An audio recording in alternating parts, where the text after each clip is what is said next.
Nosso Pai, estamos aqui reunidos em Teu nome e na Tua presença. Te agradecemos porque o Teu Espírito nos move, nos toca e nos conduz, ó Deus, a esses encontros onde nós podemos crescer na comunhão do Teu Espírito e na comunhão fraternal, e também onde podemos, ó Deus, nos enriquecer com a Tua Palavra. E nesta noite, Pai, nós intercedemos por esses irmãos que estão aqui reunidos, tanto membros da igreja como visitantes, que o Senhor abençoe a todos.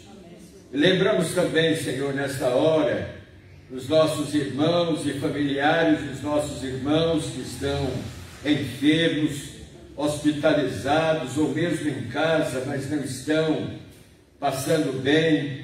Ó Deus, entregamos nas Tuas mãos, porque só Tu podes e só Tu tens os recursos e as condições para ajudar estas pessoas que estão, ó Deus, com a sua saúde comprometida. Ó Deus, clamamos que o Senhor esteja tocando em cada um agora, esteja, Senhor, abençoando, confortando os que estão tristes, abatidos, levando, Senhor, o conforto e a paz para os familiares também que estão preocupados e sentidos com os problemas dos seus entes queridos. Ó Pai, ouve o nosso clamor, a nossa oração, abençoe este culto, Senhor, nos conduza, nos oriente para que a Tua Palavra nesta noite não volte vazia, mas produza resultados que venham, ó Deus, ser de bênçãos para nós e de glória para o Teu santo nome. Abençoe Tuas igrejas reunidas em todas as partes e abençoe os irmãos que estão em suas casas ou em suas cidades nos assistindo nesta noite. Pai, cuida de cada família, de cada igreja, dos pastores, dos líderes, dos missionários, de Tuas igrejas espalhadas pelo Brasil e pelo mundo. Nós Te rogamos com gratidão em nossos corações, em o nome de Jesus. Amém. Cantemos então, irmãos, o hino 15. Vamos participar deste louvor agora.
leitura da palavra de Deus no Salmo 95.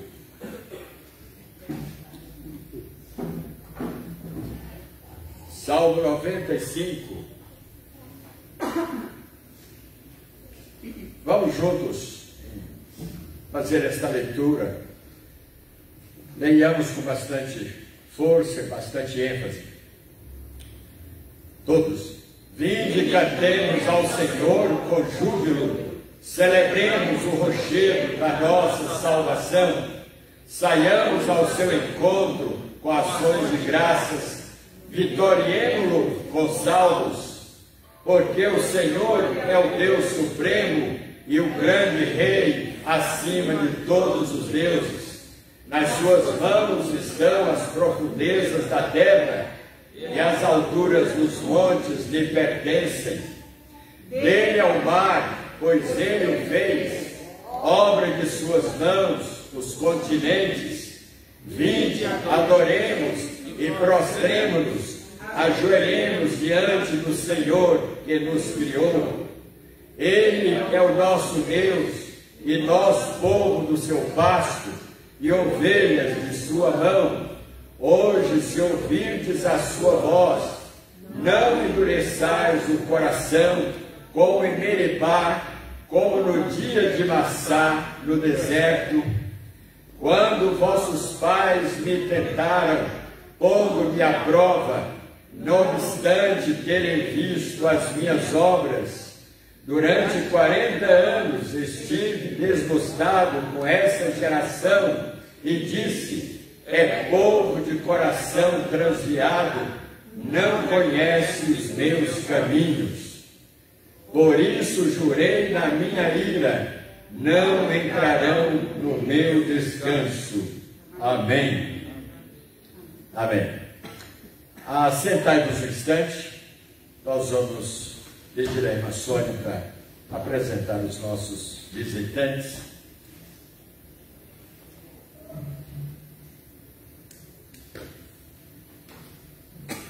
Graça e paz a todos. Graça e paz? Amém. Amém, né? Graça e paz é tudo que a gente precisa, né, irmãos? E saúde também. Vamos então conhecer os nossos visitantes. Eu estou vendo ali um casal. Eu gostaria que, por gentileza, ficassem em pé e falassem os seus nomes para que a gente possa apresentar a toda a igreja. João? Jonas? Jacira, Jacinta, me perdoe, já acaba ficando meio surda, né, com a idade, mas vocês são de alguma igreja daqui? Estamos na Betel de Santana, nós estamos morando aqui e conhecendo as igrejas da região. Oh, muito bem, sejam muito bem-vindos em nome de Jesus. É uma alegria para nós recebê-los aqui na primeira Igreja Batista de Paulinha. As portas estão abertas para os irmãos retornarem sempre que possível. Muito obrigada, viu? Deus os abençoe. Mais alguém? Não, os demais já são da casa. Que Deus abençoe a todos.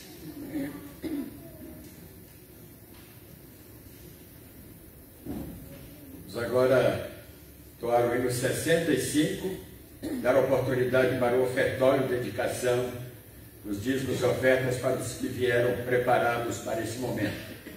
65.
Vamos cantar então, por gentileza.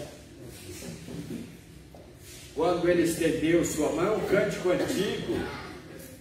Eu tenho certeza que aqueles que estão convertidos há muito tempo devem se lembrar desse hino, né? Desse cântico.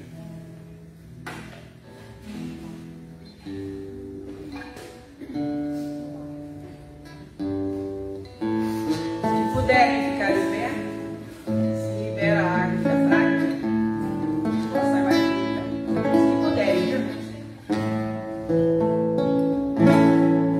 A minha alma estava longe do caminho do céu.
nós cantamos na quarta-feira,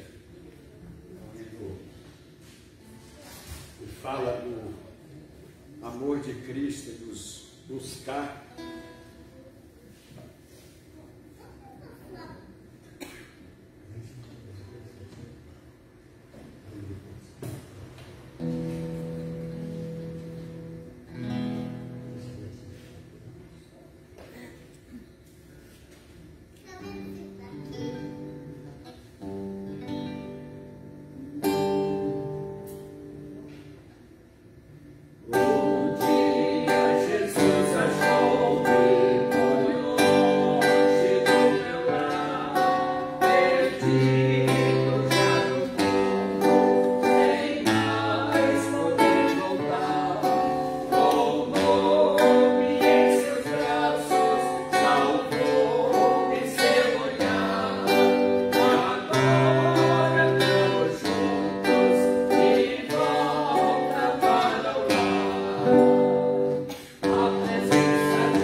Nós vamos abrir a palavra de Deus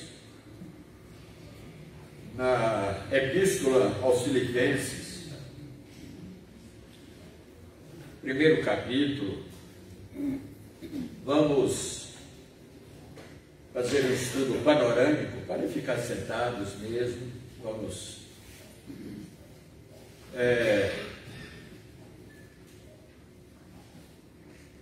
são mensagens expositivas que nós queremos fazer dentro desta epístola, a carta aos Filipenses. O apóstolo estava escrevendo para um grupo de amigos, irmãos, a quem ele amava profundamente. É uma das cartas pessoais e a prova disso é que, com frequência, ele usa sempre a primeira pessoa do singular durante todo o interregno desta epístola.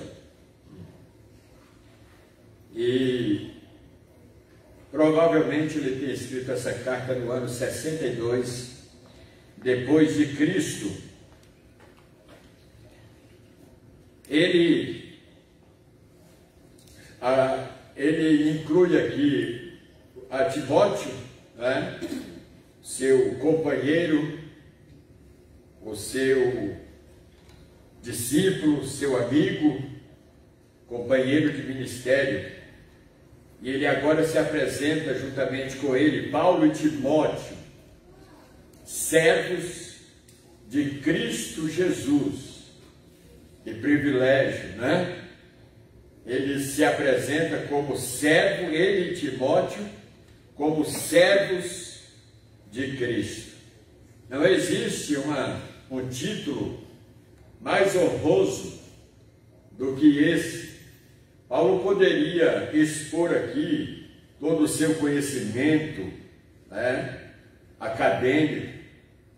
Ele tinha bagagem acadêmica muito grande, mas ele prefere em todas as suas epístolas se apresentar como servo de Cristo.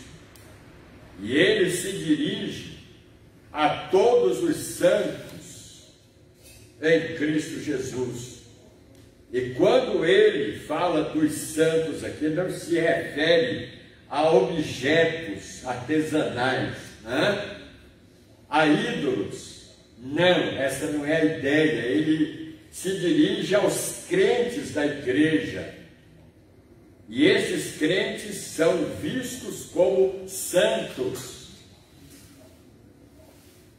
E essa palavra, ela tem uma conotação diferente daquela que nós costumamos ouvir aí fora, principalmente em alguns meios religiosos.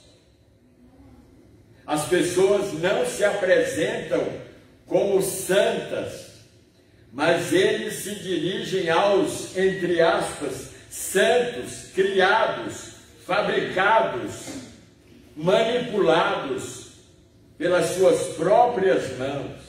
Aqui Paulo não está se referindo a esse tipo de santo, mas aos santos, pessoas que um dia foram tiradas. Esse é o sentido do texto, do termo santo, chamados para sermos santos, chamados para fora do mundo, para se dedicarem exclusivamente a Cristo. Ele também, no primeiro versículo, se dirige aos bispos. Esta palavra no grego é episcopal, e que tem o sentido de supervisor. E esse é o papel do pastor, é uma das funções, uma das prerrogativas do pastor na igreja, é o de supervisionar, é o de cuidar, de dar assistência espiritual, o cuidado espiritual aos crentes, à igreja. Ele também se dirige aos diáconos, e é uma outra função, papel do diácono na igreja, é o de servir 3 mesas, né? A mesa do Senhor, a mesa do pastor e a mesa dos pobres. Nós temos visto aí em várias igrejas esse grupo de pessoas que ainda não compreenderam as prerrogativas, o significado e o papel, a função do diaconato. Eles não existem para concorrerem com o pastor, né?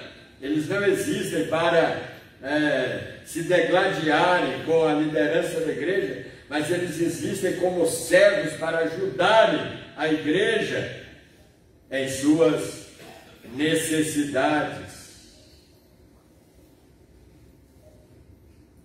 No versículo 2, ele fala uma saudação que era praxe de Paulo em suas epístolas. Ele fala graça e paz a vós outros, da parte de Deus nosso Pai e do Senhor Jesus Cristo. Ele nunca inicia com paz e graça, porque é a graça que gera paz. É a graça de Cristo que nos levanta, que nos tira do estado de pecaminosidade em que nós estamos.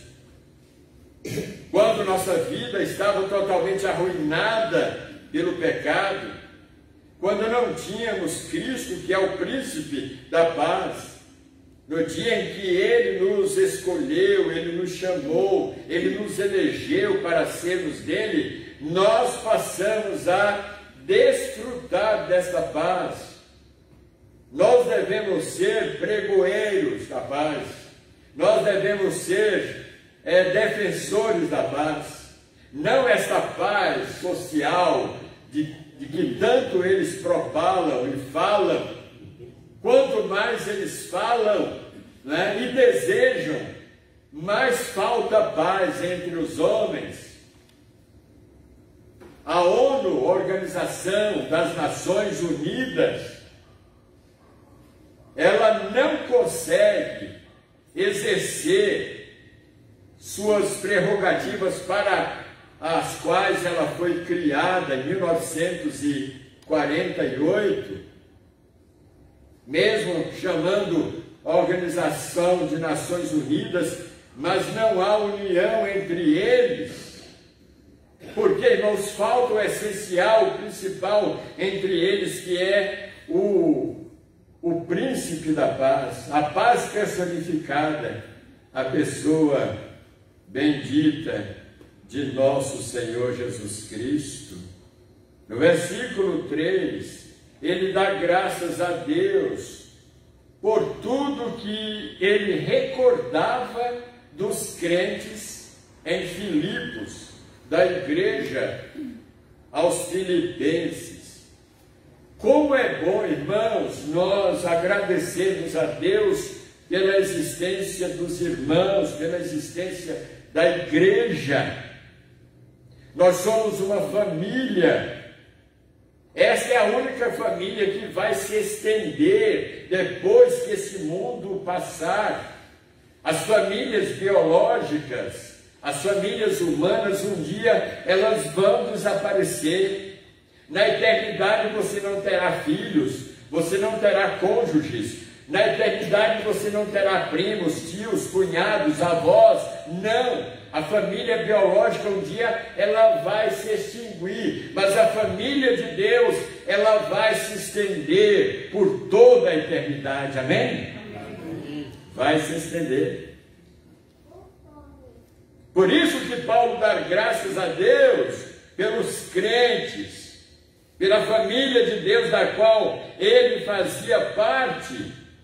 No versículo 4 ele fazia sempre com prazer, com alegria, orações, intercessões, súplicas por todos os irmãos, por todos os crentes da igreja.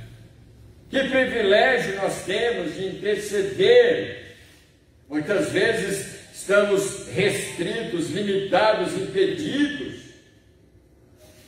de estamos presencialmente com os irmãos, muitas vezes, mas em oração nós podemos estar presentes na vida de cada família da igreja, de cada membro individualmente.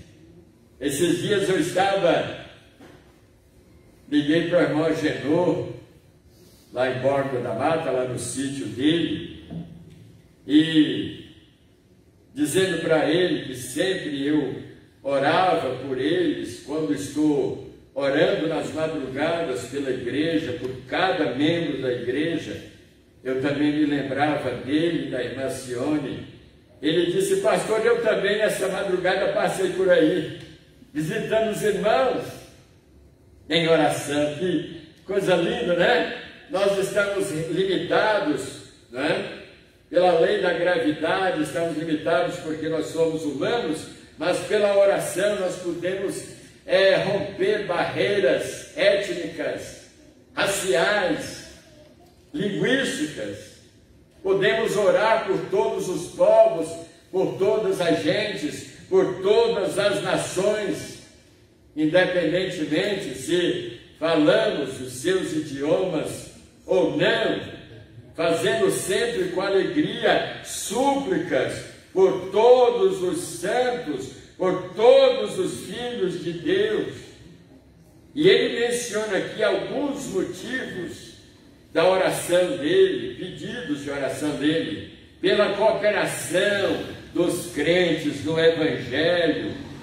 Aquela igreja era uma igreja operosa, era uma igreja fiel, era uma igreja comprometida com o reino de Deus, era uma igreja unida, a comunhão, a coinonia, era parte integrante daquela igreja, irmãos. Nós temos que ser assim também.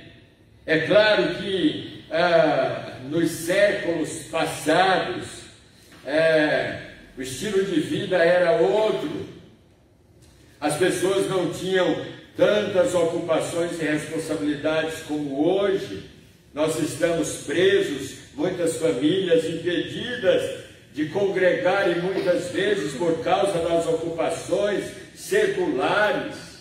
Naquele tempo era muito mais fácil, os irmãos não tinham pressa de voltarem para casa, porque não precisavam pegar ônibus, não precisavam se deslocar a longas distâncias. Hoje nós enfrentamos essas dificuldades, mas isso não é motivo para não cooperarmos, para não estarmos juntos, para não congregarmos e comungarmos da mesma fé, do mesmo Evangelho, do mesmo Cristo. No versículo 6, ele fala: estou plenamente certo de que aquele que em vós começou a boa obra, há de completá-la, há de efetivá-la até ao dia de Cristo.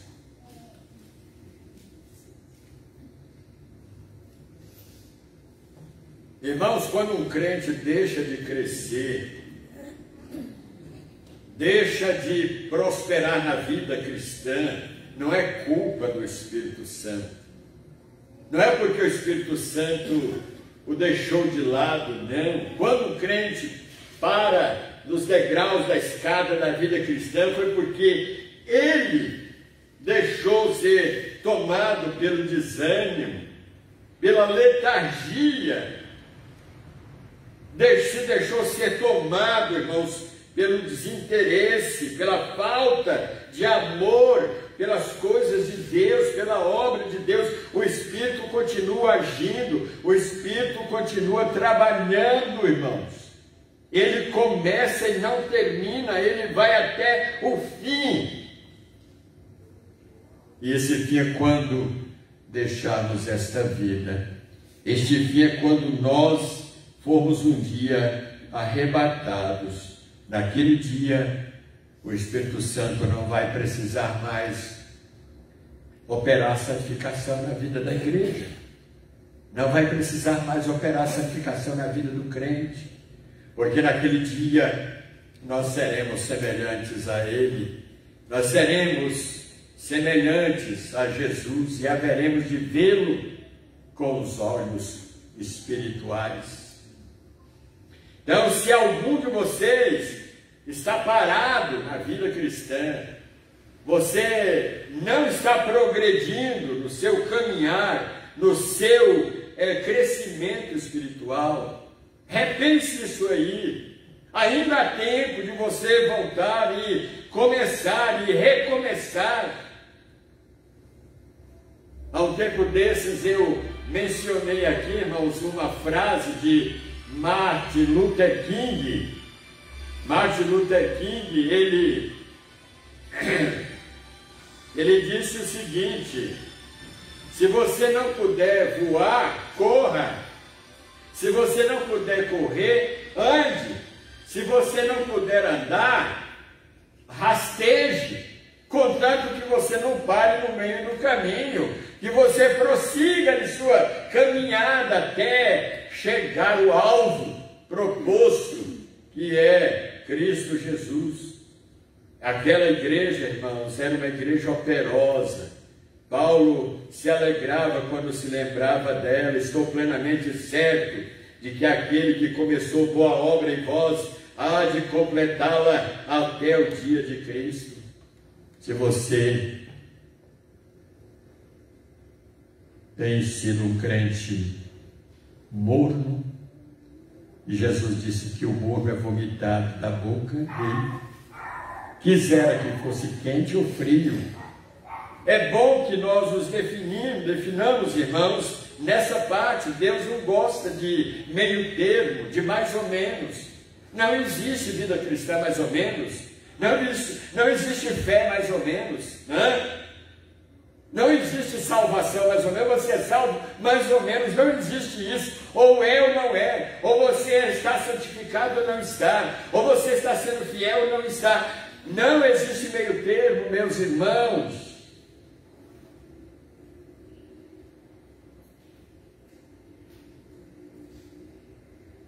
Aquela igreja era uma igreja operosa. No versículo 7 ele fala: aliás, é justo que eu assim pense de todos vós, porque vos trago no coração, seja nas minhas algemas, ele estava preso, seja na defesa e confirmação do Evangelho, pois todos sois participantes da graça, cooperadores da graça, coparticipantes da graça. Como isso, irmãos, enriquece a vida da igreja, como isso enriquece a vida do crente, quando eu posso edificar você e você me edificar com a sua fé, com o seu gozo, com a sua alegria cristã.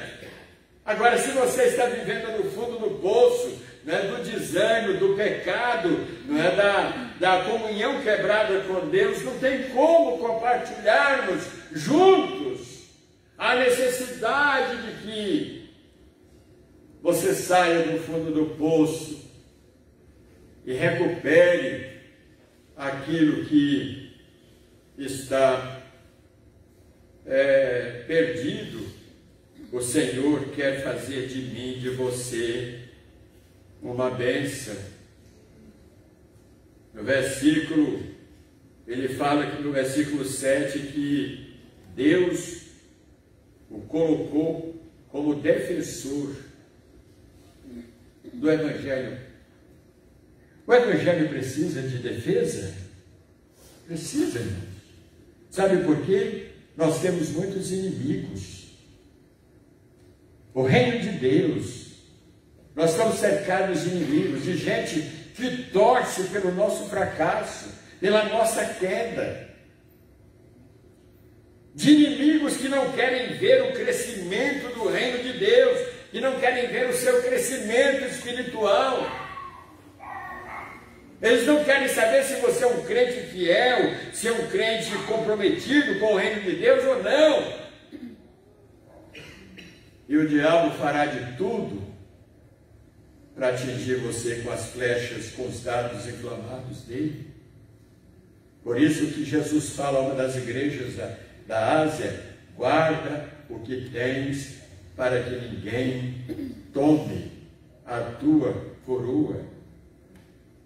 Nós somos participantes, irmãos, da graça de Cristo. Você é um participante, eu sou, nós somos participantes. E quando um desses participantes se descuida e é atingido pelo dardo inflamado do maligno, vai haver uma lacuna, vai ficar um lugar vazio na comunhão cristã, no ajuntamento cristão, na igreja vai haver. Eu já contei para os irmãos aqui em épocas passadas sobre uma das igrejas lá da Europa, naquele época quando não havia luz elétrica. E cada crente, quando ia para o culto à noite, levava uma lamparina acesa. E o templo, irmãos, era iluminado por aquelas lamparinas. Devia ser uma cena muito bonita, não é? Mas sabe o que acontecia, irmãos? O pastor sabia quando faltava um crente naquele culto de domingo à noite. Sabe como? O lugar dele ficava escuro, porque a lamparina dele não estava lá para brilhar. Ele notava e depois ele procurava saber por que o lugar daquele irmão estava vago e escuro, porque a lamparina dele não estava acesa. É assim, irmãos, Jesus disse que nós somos a luz do mundo, você é a luz do mundo, a sua vida é uma vida abençoada por Deus, e essa bênção tem que ser transmitida, o mundo tem que saber e tem que perceber que você é uma bênção, você foi chamado para abençoar os outros. No versículo 8, ele fala: pois minha testemunha é Deus, da saudade que tenho de todos vós, na eterna misericórdia de Cristo Jesus. Irmãos, nós temos que sentir falta dos outros, dos irmãos. Nós temos que estreitar a nossa comunhão cristã a ponto de nós sentirmos falta. Se um membro da sua família deixa de comparecer na casa onde ele mora 2, 3 dias, você vai acionar a polícia para saber o motivo do desaparecimento desse membro da família. Algo está errado, não é normal, natural, membro da família faltar tantos dias. No reino de Deus, irmãos, não deve ser diferente. Quando membros desse corpo, do qual nós fazemos parte, eles não estão juntos, presentes, algo está acontecendo. Ou ele está doente, ou ele está viajando, ou ele está trabalhando, ou ele está acometido de desânimo. Então nós temos que ajudar uns aos outros. Um ao outro ajudou, Isaías 41:7, um ao outro ajudou e ao seu companheiro disse: esforça-te. Então Paulo sentia no coração saudade daquela igreja, daqueles crentes, porque ele era um missionário ambulante, ele não podia estar fixo em um só lugar, ele dava assistência periódica, e era uma época difícil, os meios de comunicação, de locomoção, eram muito lentos, eram demorados, eram perigosos, não havia avião, não havia carro, ou era cavalo, ou era barco, navio, ou era a pé, mas eles enfrentavam muitas dificuldades. Por isso que Paulo muitas vezes levava dias para dar assistência a uma determinada igreja, e essa ausência, essa distância fazia com que a saudade crescesse no coração do apóstolo. No versículo 9, ele volta a orar, dizendo: eu faço a seguinte oração, que o vosso amor aumente mais e mais em pleno conhecimento e toda percepção.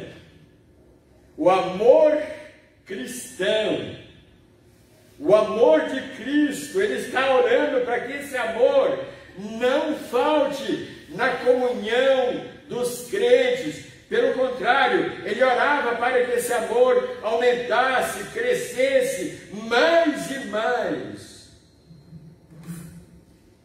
No pleno conhecimento, não é um amor fútil, não é o amor eros, é o amor ágape, é o amor de Cristo que nos une, que nos entrelaça, que nos estreita, independentemente das diferenças, do aspecto físico, cultural, intelectual.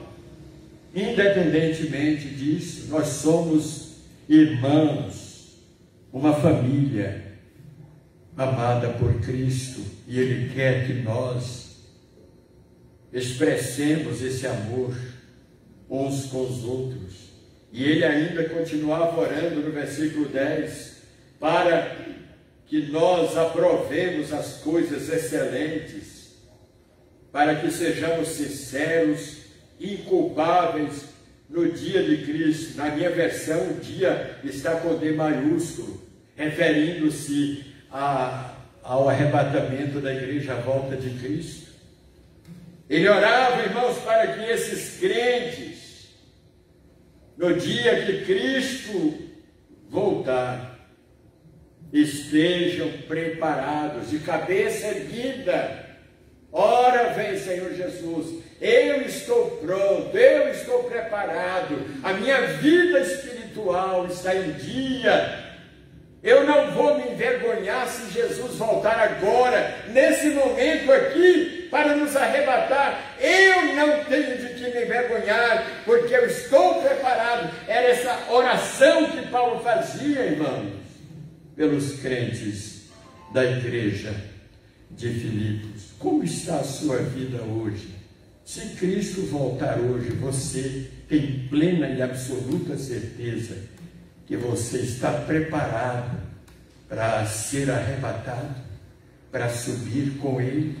Não adianta, quando eu estou conversando com o Daniel, né? Olha lá, apontou a cabeça lá em cima, está cuidando do som, né? Eu falo, Daniel, cuidado, cuidado. Já imaginou se Jesus, se você não se preparar, não ter um encontro com Cristo, não ter certeza de sua salvação, for arrebatado a sua família, de repente, quando você olhar na casa, não vê ninguém, e aí você vai clamar e chorar e pedir, não adianta, naquele dia não vai adiantar choro, porque oportunidades tivemos de nos prepararmos, deixamos as oportunidades passarem. Você não deixa de se alimentar 3 ou 4 vezes ao dia, não é assim? Você não deixa de tomar banho 2 ou 3 vezes ao dia? Você não deixa de trabalhar? Você cumpre com as suas obrigações seculares, rigorosamente, religiosamente, diariamente. Mas por que as coisas de Deus devem ser tratadas diferentes, irmãos? Nós precisamos levar mais a sério a vida cristã. Ele orava para que aqueles crentes fossem sinceros e sem culpas, para quando Cristo voltar ou voltasse, eles estivessem prontos para subirem no arrebatamento. E eu vou hoje parar no versículo 11 e continuaremos na próxima semana.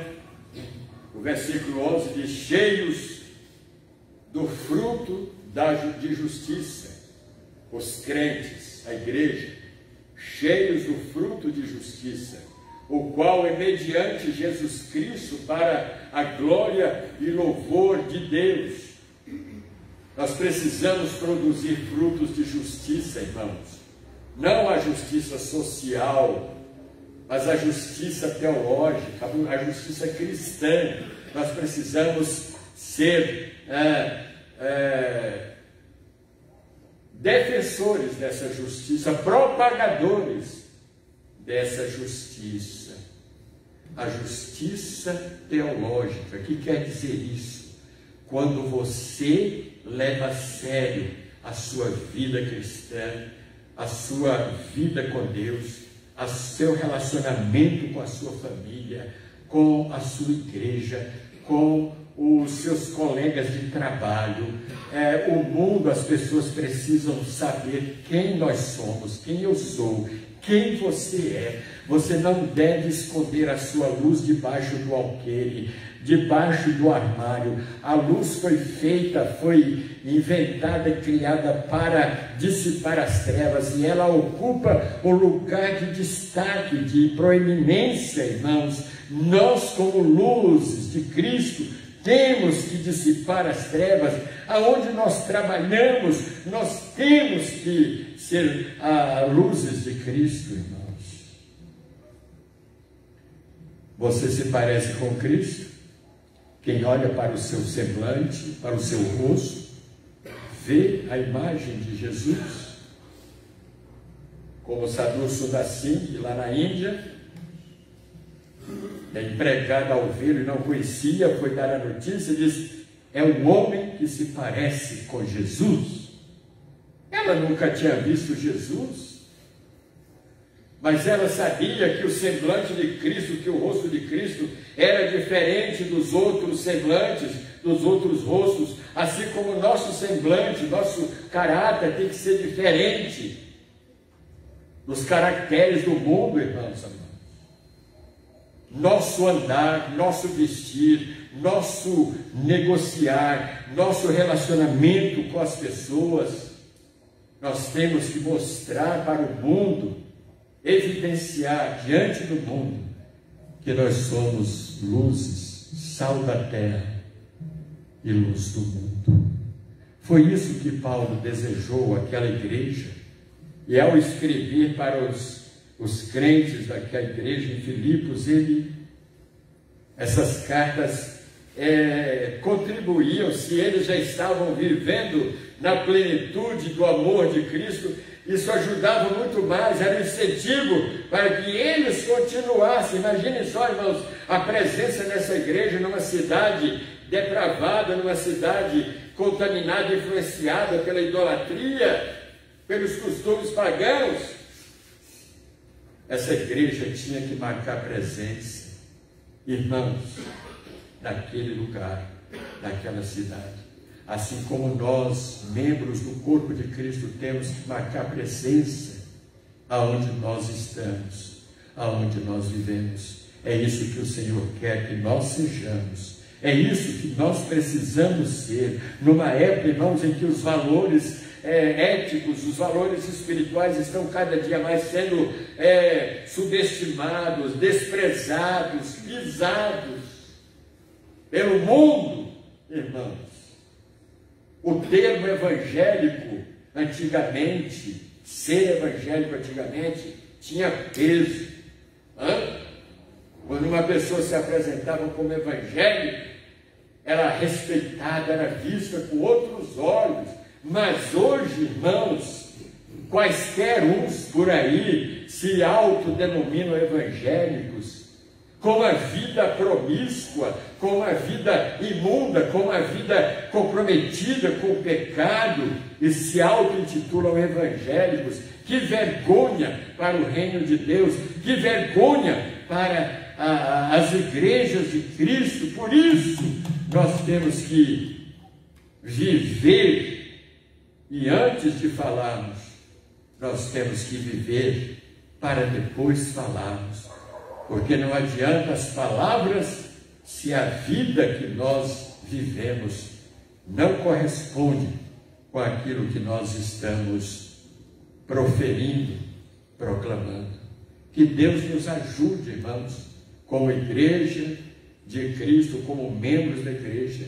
Se você precisa consertar alguma coisa em sua vida, faça isso enquanto há tempo, porque chegará uma hora em que você vai querer e não vai poder. E não foi falta de aviso, não foi falta de advertência, porque a palavra de Deus está sendo proclamada. É verdade que muitas igrejas por aí já não pregam mais a Bíblia, gastam tempo só cantando, pulando, sambando. A palavra de Deus não tem mais prioridade, proeminência em muitas igrejas, em muitos púlpitos, mas graças a Deus, porque essa igreja zela, defende os princípios espirituais, e ela vai até o fim, irmãos. pregando a palavra, sendo uma igreja cristocêntrica e bibliocêntrica. E você é responsável para que isso aconteça, porque você faz parte desta igreja, e aqueles que não fazem parte estão convidados a fazê-lo. Que Deus os abençoe. Amém? Amém? Vamos cantar, irmãos, o hino 185.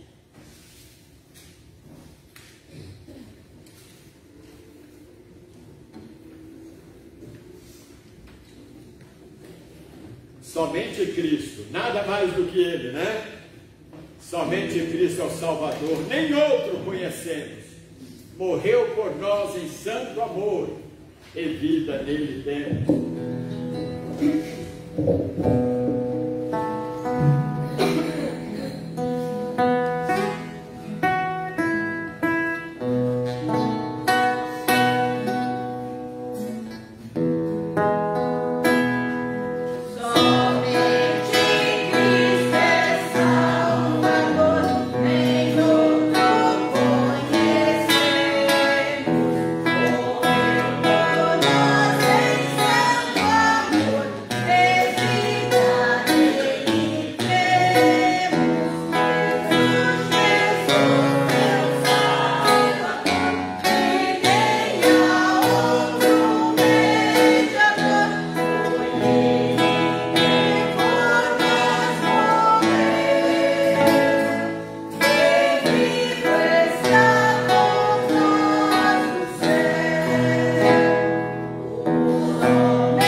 Estamos finalizando o culto desta noite. Irmão, a Selva irá aqui à frente para nos pedir de oração, desejando que os irmãos tenham uma semana de paz e estejam nas mãos do Senhor para viver, para a glória dEle, nos momentos difíceis. Não se esqueça de que Ele é o seu arrimo, é a sua segurança, é o seu protetor. Vamos continuar orando pelos irmãos que estão enfermos, os familiares dos nossos irmãos. Oramos no início do culto, vamos continuar orando durante a semana e no decorrer da semana no grupo da igreja, do WhatsApp, nós vamos atualizando os irmãos em relação a esses irmãos que estão hospitalizados ou em casa. Sim, irmãos? Eu quero que o irmão Maciel agradeça na oração final, como Deus tem falado aos nossos corações através da palavra dele. Toda honra, toda glória seja dada a Deus. E Deus tem usado o pastor Joel para falar aos nossos corações. Amém. Que essa igreja nunca deixe de ser uma igreja cristocêntrica. Então eu agradeço a Deus, eu louvo a Deus, porque a cada domingo eu tenho saído alimentada da palavra de Deus. Amém. Irmãos, e no domingo pela manhã, hoje nós começamos um estudo sobre os temperamentos controlados pelo Espírito. Um estudo muito bom. A irmã Sônia, que é psicóloga, nos ajuda a dar aquele adendo, né? aquela explicação mais técnica sobre o assunto, mas nós sempre nos voltamos para a palavra de Deus. Então, se você quer aprender sobre quais são os seus temperamentos ou o seu temperamento, né? Então venha aqui estudar conosco na Escola Bíblica Dominical, classe única. As crianças, quando vêm, nós temos a classe com a irmã Rosângela, com a irmã Gessi lá embaixo. Vamos então orar, nos despedindo desse culto, pedindo aos irmãos que não deixem de falar com os nossos visitantes. Oremos. Senhor Deus e Eterno Pai, mais uma vez, Pai, quero te agradecer por estar nos dando essa oportunidade de estarmos aqui, ó Pai, da tua casa. Amém, Senhor. Ó Pai, nós te pedimos nesse momento, Senhor Deus, que através da tua palavra, Senhor Deus, que foi lida aqui, que nos nossos corações, ó Pai, que haja o nosso alimento espiritual. Que o Senhor coloque, ó Pai, essa semana, esse desejo, ó Pai, de estar te servindo, ó Pai, e estar te buscando cada dia, Senhor. Amém. Mais uma vez eu te peço, Senhor Deus, pelos trabalhos dessa igreja, ó Pai, pelas palavras que são lidas aqui, pelos irmãos, ó Pai, que estão aqui, ó Pai, essa noite. Pai, continua, ó Pai, dando, Senhor Deus, assistência, ó Pai, saúde para que eles estejam aqui, Senhor. Amém. Continua cuidando dos teus filhos, ó Pai. Amém. Ó Senhor Deus, eu te peço, Senhor Deus, também, que nós possamos sair do nosso acomodismo, Pai. Que nós, cada dia, ó Pai, que nós possamos despertar para assim fazer a tua vontade. Amém. Obrigado, Pai. Obrigado por o Senhor ter falado conosco nesses tempos, através da tua palavra, através dos sinais que vêm acontecendo, ó Pai, nessa terra. Que nós possamos entender, ó Pai, cada dia o teu plano e a tua vontade. Amém. Ó Senhor Deus, eu te peço, nos dá nossa semana abençoada, debaixo da tua graça, em nome de Jesus. Amém. Mas em todas estas coisas, mas em todas estas coisas, somos mais do que vencedores por aquele que nos amou. Amém. Amém.